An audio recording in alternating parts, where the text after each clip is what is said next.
Bonjour et bienvenue à tous pour une nouvelle recette. Alors aujourd'hui, ça va être une recette express. Comment se préparer un bon tagine fait maison en un minimum de temps et avec un minimum d'ingrédients. Alors, on va commencer la recette. Pour cela, il faut allumer votre plat à tagine. On va mettre un oignon jaune.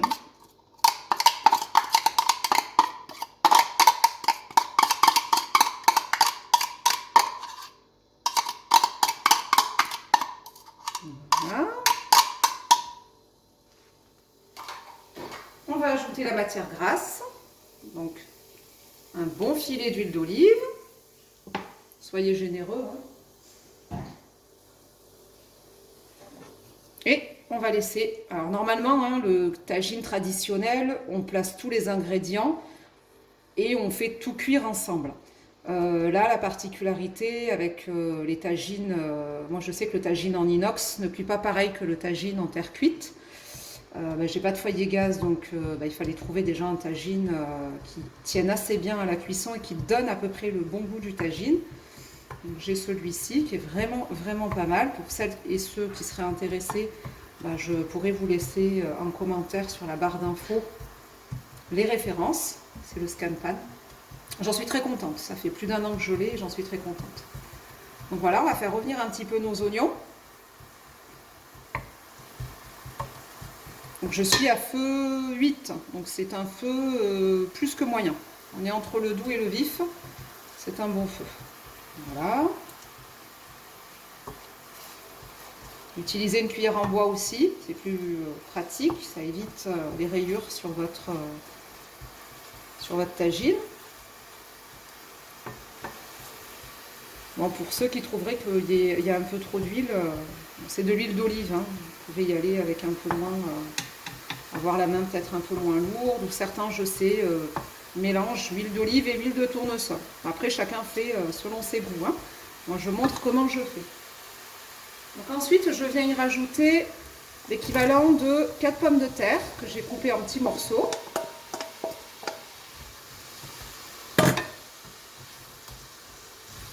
Donc je ne les ai pas fait trop petits, pour pas que ça ressemble après aussi à de la purée. Là, je vais augmenter mon foyer. Là, je suis sur un feu vif, équivalent de 10 en moyenne, enfin sur ma table en tout cas, moi. Après, c'est des détails. Chacune connaît son matériel, chacune sait... Là, je le fais avec un tagine, c'est une recette qui peut aussi être faite à la poêle. Une sorte de fait-tout. L'essentiel, c'est qu'après la cuisson, elle puisse se faire avec un couvercle à feu.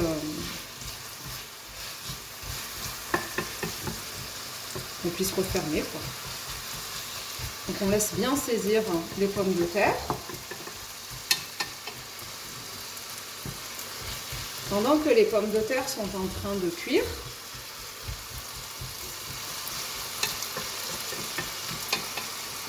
j'ai préparé mes épices. Donc tout à l'heure, là sur le côté, on peut voir une cuillère à café de sel, une demi-cuillère à café de poivre, une bonne cuillère à café de gingembre, une bonne cuillère à café d'ail en poudre, mettez de l'ail frais si vous préférez, une cuillère à café de paprika et une cuillère à café de coriandre séché. Si vous n'avez pas de coriandre séché, vous pouvez utiliser de la coriandre fraîche. Là, j'ai du persil frais qu'on mettra un peu plus tard. Voilà, donc là, la pomme de terre, n'hésitez pas à fouiller parce que ça fait assez vite et il ne faut pas que ça approche.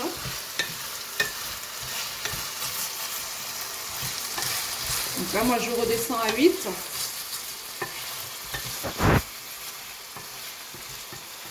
Voilà, on mélange bien les pommes de terre. On veut juste qu'elles soient bien imprégnées et qu'elles aient commencé à cuire. Voilà.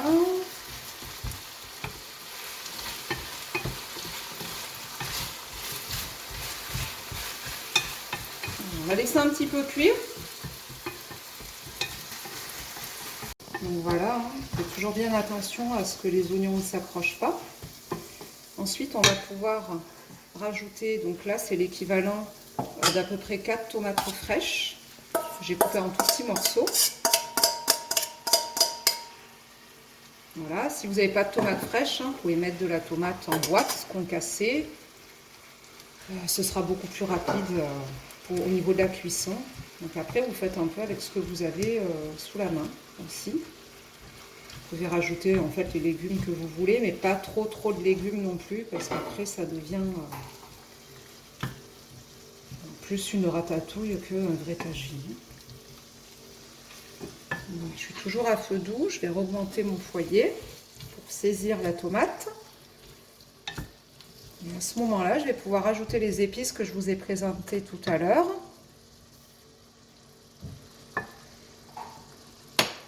Voilà. Et là, on fait toujours délicatement, hein, pour éviter que tout ça devienne de la purée. Ça commence déjà à sentir bon. Voilà, on touille, hein. Donc après, bon, moi j'ai décidé de faire une recette de tagine avec de la viande, mais il faut savoir que ça peut être un tagine végétarien, ça peut être un tagine même sans viande, sans poisson. J'ai récupéré l'eau, voilà, tout à l'heure où j'avais les oignons déglacés un petit peu.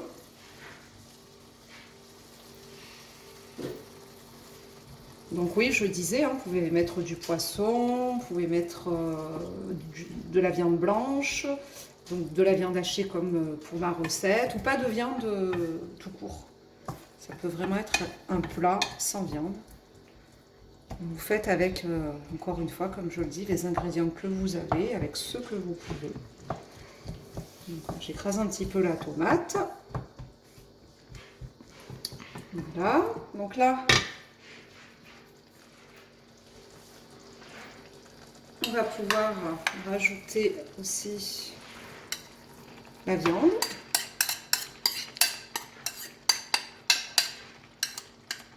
La viande hachée.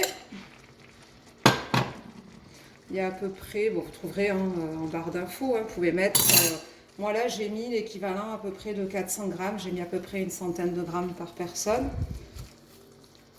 sachant que on ne forme pas de boule, on ne forme pas de... C'est vraiment, vu la taille du plat, on va dire, et comme on est 4, j'ai compté à peu près une centaine de grammes par personne. Après, vous pouvez, si vous êtes seul, diviser par 4 et mettre une petite centaine de grammes, ou plus, ou moins. Vraiment, il n'y a pas de règle là. Chacun fait comme il veut. Comme me souffle mon fils. Et oui, chacun fait comme il l'entend. Donc bon, là, je relance un peu le feu pour que ça puisse saisir. Et puis, je viens y rajouter également le persil.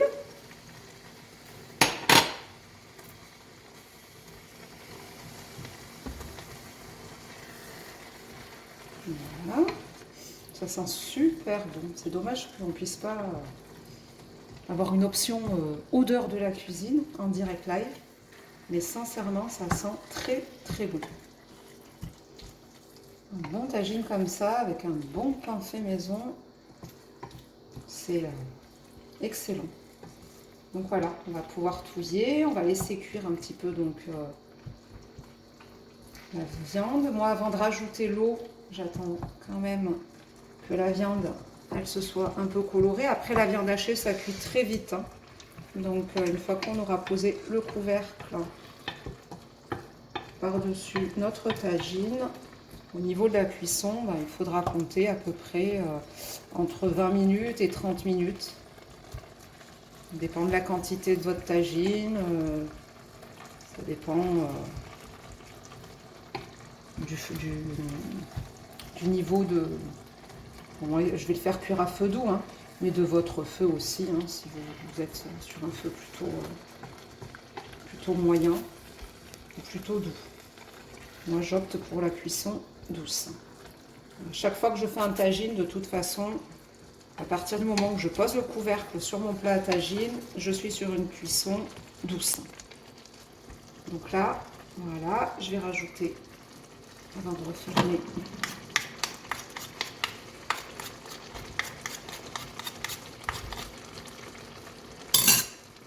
un peu d'eau.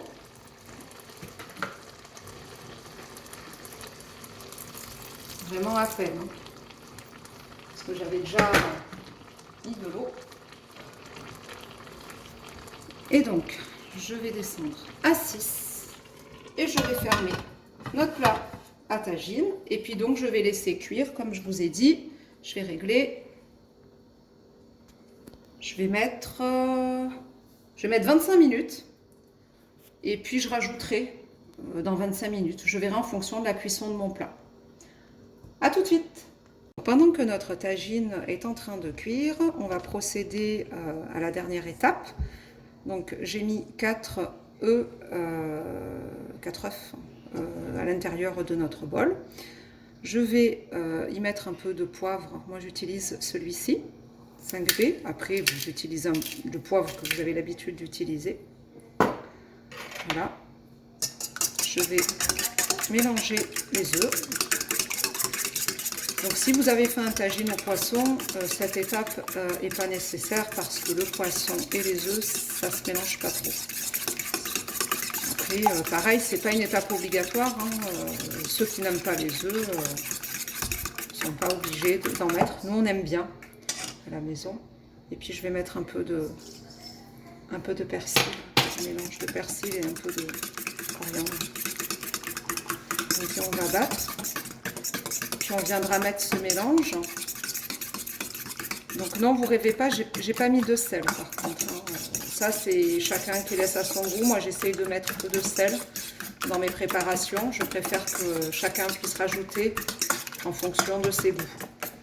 Voilà, on va pouvoir après mettre ce mélange là à l'intérieur de notre tagine. Voilà, on est 25 minutes plus tard.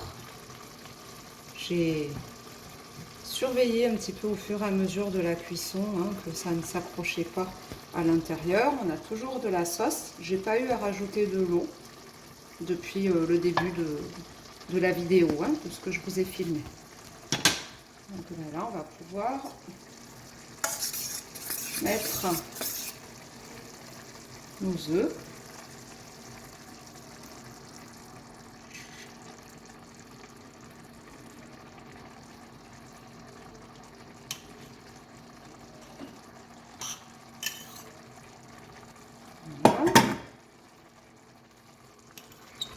S'imprégner un peu de partout, comme ça.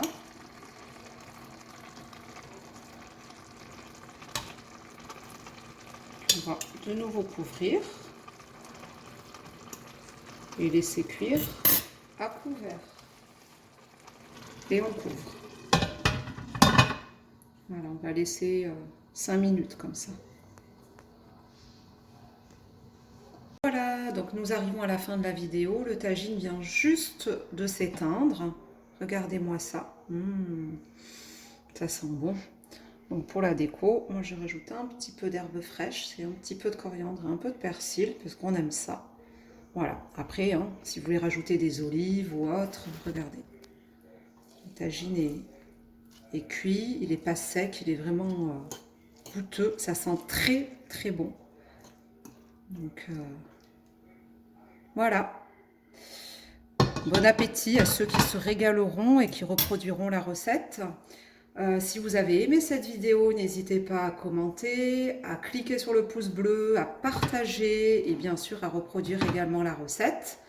Et puis je vous souhaite bon appétit et on se retrouve pour de nouvelles recettes très bientôt.